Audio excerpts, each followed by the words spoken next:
Les clés de l'info avec vous, Cécile Galuccio. Bonsoir. Bonsoir, Le Claire. tirage de la Coupe du Monde 2026, il a lieu demain, vendredi, à 18h, heure française. Il va avoir lieu à Washington, ce tirage. Aujourd'hui, la compétition est un événement planétaire, mais au moment de sa création, eh bien, rares étaient ceux qui croyaient en ce projet. La Coupe du Monde n'aurait jamais pu exister, Claire, sans cet homme qui est donc Jules Rimet, un Français fan de sport et surtout fan de football. En 1919, il contribue d'ailleurs à créer la FFFA, la Fédération française de football association, devenue la FFF, et il en devient président. 2 ans plus tard, il prend également la tête de la FIFA et conservera ce poste pendant 33 ans. À l'époque déjà, il est convaincu que le foot est un outil de paix entre les nations. Et donc en 1928, il crée la Coupe du Monde. 2 ans plus tard, sa première édition, 1930, en Uruguay, à Montevideo. Une première Coupe du Monde un peu bizarre, pas de match de qualification. Tous ceux qui y ont postulé y participent et ils sont seulement 13 pays, principalement d'Amérique latine, également les États-Unis et 4 pays européens. Regardez, la France évidemment, la Belgique, la Roumanie et ce qu'on appelait à l'époque la Yougoslavie. L'Italie et l'Angleterre avaient refusé, on le voit, d'y participer. 13 équipes réparties donc en 4 groupes. C'est le pays hôte qui remporte le premier tournoi, l'Uruguay, en battant en finale l'Argentine. Et pour la petite histoire, pour se rendre en Uruguay, regardez, Jules Rimet avec les équipes françaises, belges et roumaines avaient embarqué à bord de ce bateau, le SS Condé Verde. On a, regardé ici, l'équipe de France tout sourire. Alors c'est un petit peu flou parce que c'est vieux, mais sur le paquebot qui a donc participé à la première Coupe du Monde de l'histoire. Et avec la 2e édition de la Coupe du Monde, eh bien, c'est le début des polémiques. Et oui, en 1934, puisque c'est l'Italie fasciste de Mussolini qui l'organise, ça se poursuit en 1938. Cette fois, l'événement se passe à Paris. Et ce qui fait polémique, regardez, c'est parce que les joueurs de l'équipe allemande commencent leur match par un salut nazi. On est ici au Parc des Princes. En 1942 et en 1946, pas de Coupe du Monde à cause de la Seconde Guerre mondiale. À partir de 1950, le nombre d'équipes participantes augmente, mais il faut attendre l'édition de 1958 pour que l'événement soit un succès. C'est l'année où les matchs sont retransmis à la télévision pour la première fois à l'échelle planétaire.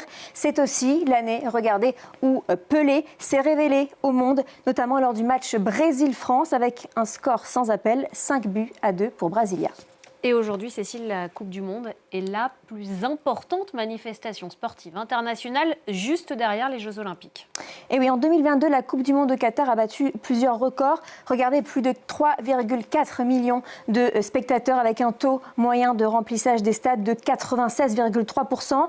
Le Maroc est aussi devenu le premier pays africain et le premier pays arabe à atteindre les demi-finales. Au total, 172 buts, c'est un record, ont été inscrits. Il faut savoir que depuis 1930, eh bien, il y a eu 22 éditions disputées et seulement 8 nations ont déjà été titrées au moins une fois.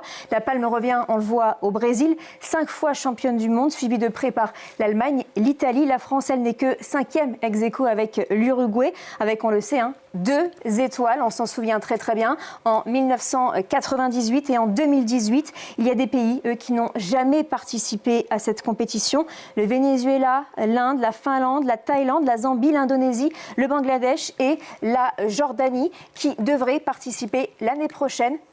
Ça va partir, très bien. Qui devraient participer donc l'année prochaine pour la première fois. Ça ne veut pas. Au tournoi en 2026. Ce sera donc une première pour la Jordanie. Et sachez que pour le Mondial 2026, il va y avoir 48 équipes participantes. Là aussi, c'est un record. Et alors, il y a une autre première en marge du tirage au sort demain. Qui est prévue l'attribution d'un nouveau prix. C'est celui de la paix.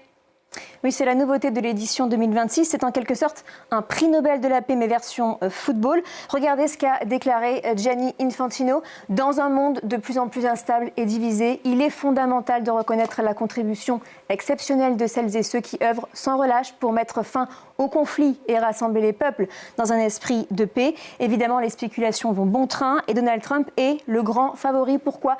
Parce qu'il est extrêmement proche du président de la FIFA. Il a été invité à l'investiture d'investiture en janvier dernier. La FIFA a également ouvert un bureau au sein de la Trump Tower de New York. Les ONG crient déjà au scandale car la FIFA se revendique apolitique. Et être associé à Trump, c'est tout sauf être apolitique.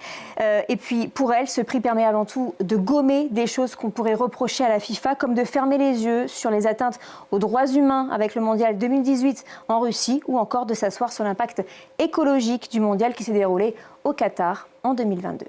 Merci beaucoup Cécile Galluccio, c'était les clés de l'info.